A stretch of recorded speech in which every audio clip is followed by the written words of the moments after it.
आज मी परभणीच्या दौऱ्यावर आहे आणि परभणीच्या दौऱ्यावर असताना या देखील परिसरातल्या माझ्या विभागाचा आढावा मी आता 9:30-10 वाजता घेणार आहे.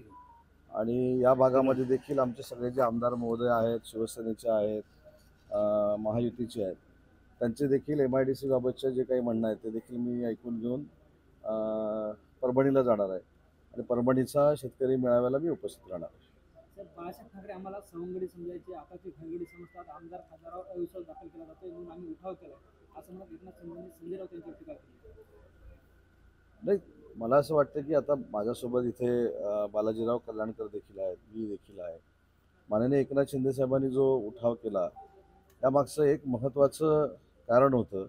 तर वंदनीय बाळासाहेबांनी स्पष्ट असं सांगितलं होतं की काँग्रेसमय शिवसेना मी व्हायला देणार नाही आणि काँग्रेसबरोबर जाऊ नये ही आमची सगळ्यांची भूमिका होती. काँग्रेसनं जो धनुष्यबाण आमचा काढून घेतला होता तो वंदनीय बाळासाहेबांचा धनुष्यबाण पुन्हा आणण्यासाठी माननीय एकनाथ शिंदे साहेबांनी उठाव केला आणि त्या उठावामध्ये आम्ही सामील झालेलो होतो. आपल्या एक लक्षात येत असेल की या विधानसभेच्या निवडणुकीनंतर माननीय एकनाथ शिंदे साहेबांचं शिवसेनेचं नेतृत्व हे महाराष्ट्रभर तर सर्वमान्य झालं आहे, पण देशभरामध्ये देखील झालेलं आहे. आणि शिवसेना ही वंदनीय बाळासाहेबांच्या विचारानं चालणारी आहे आणि ती एकनाथ शिंदे चालवतं, त्याच्यावर शिक्कामोर्तब देखील झालेला आहे. मुख्यमंत्री वार रूमच्या बाजूला एकनाथ शिंदे यांची कोऑर्डिनेशन रूम असणार आहे. मंत्रालयात शिंदेकडून कोऑर्डिनेशन रूमच्या माध्यमातून जे ते नजर ठेवली जाणार. कसली नजर? नजर काय? ते राज्याचे उपमुख्यमंत्री आहेत, राज्याचे मुख्यमंत्री होते. ज्या पद्धतीनं वॉर रूममध्ये अजितदादांची देखील वॉर रूम आहे. म्हणजे आपल्याला माहितीसाठी एक सांगतो, कालच वॉर रूममध्ये रत्नागिरीच्या मिरकरवाडा बंदराचा विषय होता आणि त्या बैठकीला मी ऑनलाईन उपस्थित होतो. त्याच्यामुळं शिंदे साहेबांनी एखादी गोष्ट केल्यानंतर स्वाभाविक आहे की ती बातमी झालीच पाहिजे. पण कोऑर्डिनेशन रूम म्हणजे काय, जे प्रकल्प आहेत ते लवकरात लवकर महाराष्ट्राचे पूर्ण व्हावे याच्यामध्ये जर एकनाथ शिंदे साहेब पुढे पाऊल टाकत असतील तर खरं तर आपण सगळ्यांनी त्याचं स्वागत केलं पाहिजे. जितेंद्र आव्हाड असं म्हणतात की शरद पवार कोणाला भेटू नये किंवा कोणाला भेटावं हे सांगणे योग्य नाही. कोणतेही नेते फडणवीसांना भेटतात, तुम करो तो राजकीयला हम करो तो कॅरेक्टर देतो. नाही, हे ह्यांच्याबद्दल बोलले ना, युबीटीच्या लोकांबद्दल. नाही, शरद पवार साहेबांनी एकनाथ शिंदे साहेबांचा जो सत्कार केला दिल्लीमध्ये, त्या सत्कारानंतर काही लोकांच्या पोटात पोटशू उठला. तो सत्कार का झाला तर दिल्लीमध्ये ज्या पद्धतीनं माननीय पवारसाहेब त्या सत्काराला उपस्थित होते आणि त्या सत्कारामध्ये पवारसाहेबांनी एकनाथ शिंदे साहेबांचं कौतुक केलं, ते काही लोकांच्या जिव्हारी लागलं. त्याच्यानंतर आमचे मंत्री प्रतापराव जाधवांकडे जो जेवणाचा कार्यक्रम होता त्या कार्यक्रमाला काही युबीटीचे खासदार उपस्थित राहिले म्हणून काही लोकांना दुःख झालं आणि म्हणून युबीटीच्या खासदारांनी भविष्यात शिंदे साहेबांकडे किंवा शिंदे साहेबांच्या सहकाऱ्यांकडे जर जेवायला जायचं असेल तर आदेश पाळला पाहिजे असं सांगण्यात आलं. मला फक्त आता एवढंच वाटतंय की आता आमच्याकडे जेवायला येताना परवानगी घ्यावी अशा पद्धतीचे काल आदेश झालेले आहेत. भविष्यामध्ये नाश्ता सकाळी काय करावा, दुपारी काय करावा आणि रात्री काय जेवावं याचे देखील आदेश युबीटीच्या खासदारांना होऊ शकतात असं आता माझं मत बनायला लागलेलं आहे. महाविकास आघाडी मूर्त अवस्थेत गेली, फक्त ते घोषित करण्याचं बाकी आहे असं आशिष शेलार म्हणाले. तुम्हाला काय वाटतं? तेच चाललंय ना आता.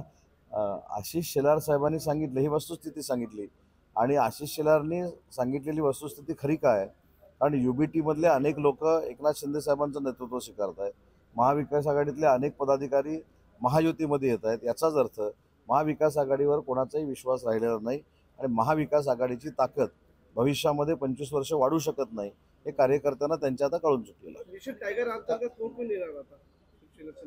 मी वारंवार सांगतो की मिशन टायगर हे नाव तुमच्या सगळ्यांच्या माध्यमातून अतिशय चांगल्या पद्धतीनं तुम्ही वारसा केलेला आहे, पण मिशनची आवश्यकताच नाही. ज्या पद्धतीनं 2.5 वर्षात माननीय एकनाथ शिंदे साहेबांनी या महाराष्ट्रामध्ये काम केलं, जनसामान्यांमध्ये ते रुजले आणि वंदनीय बाळासाहेबांची शिवसेना ही एकनाथ शिंदे साहेबच चालवतात हे युबीटीच्या सगळ्यांना कळलं. त्याच्यामुळं आपणच काही लोक हे माननीय एकनाथ शिंदे साहेबांचं नेतृत्व स्वीकारतायत, ह्याला ऑपरेशन म्हणण्याची आवश्यकता नाही.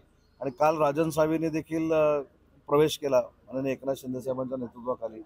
आता इथला परभणीचा दौरा झाल्यानंतर मी रत्नागिरीला चाललोय. उद्या रत्नागिरीला एकनाथ शिंदे साहेब आहेत, तिथं देखील माजी आमदार, जिल्हा प्रमुख, संपर्क प्रमुख, सहसंपर्क प्रमुख, माजी जिल्हा परिषदेचे अध्यक्ष हे शिवसेनेमध्ये प्रवेश करत आहेत.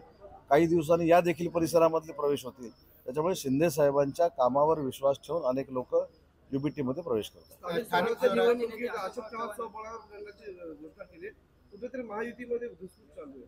महायुतीनं लढायचं आमचं धोरण आहे, पण स्थानिक लेवलला काही लोकांना जर असं वाटत असेल की ते स्वबळावर लढणार आहेत, आम्ही देखील स्वबळाची तयारी ठेवू, पण महायुतीनं निवडणूक व्हाव्यात हे तिन्ही नेत्यांचं म्हणणं आहे. ज्या पद्धतीने आपण जर बघितलं तर आमदार बालाजी कलांकर यांच्या विरोधात भाजपाचा उमेदवार होता, नांदेड दक्षिणमध्ये पण भाजपाचा उमेदवार होता.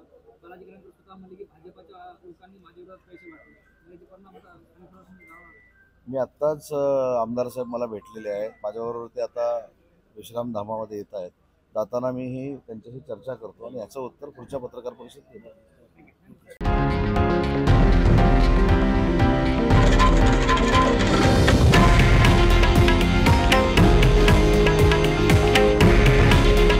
हे आहे देशातील नंबर 1 न्यूज नेटवर्क आणि आपण पाहत आहात TV9 मराठी. काळजी तुमची, हित महाराष्ट्राचं.